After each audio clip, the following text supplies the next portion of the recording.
Serbian e-visa পুরোদমই চালু হয়ে গেছে। যারা এখন ভাবছেন যে সার্বিয়ান ভিসা করবেন, তাদের আর এমবেসিতে সরাসরি না যেয়ে ই-ভিসা করতে পারবেন। তার একটা প্রুফ আমি আপনাদেরকে দেখাচ্ছি।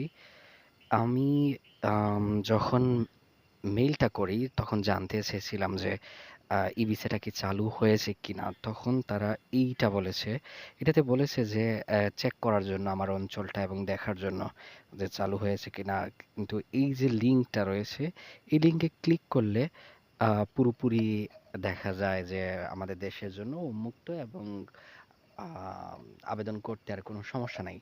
যারা ভাবছেন যে এই ভিসা নিবেন, তারা এমবেসি ফেস না করে এইটার মাধ্যমে নির্দিষ্ট প্রসিডিওর মেইনটেইন করে আম এই ভিসাটা পেয়ে যেতে পারবেন।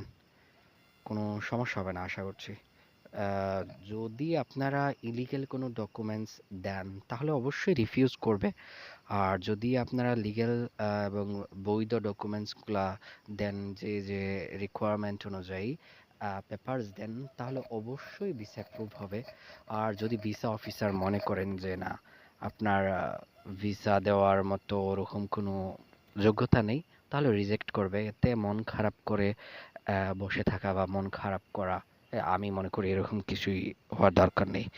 এই যে এখানেই আবেদন করা যায়। সার্বিয়ান ভাষাটাকে আপনি চাইলে ইংরেজি করে নিতে পারবেন। ইংরেজি করে দেন আপনার পছন্দের ভাষা অনুযায়ী আপনি এটা আবেদন করতে পারবেন। এই ক্যাটাগরিগুলো লিখে আছে। আশা করছি বুঝতে পারছেন এবং ওয়েবসাইটও দেখতে পেরেছেন।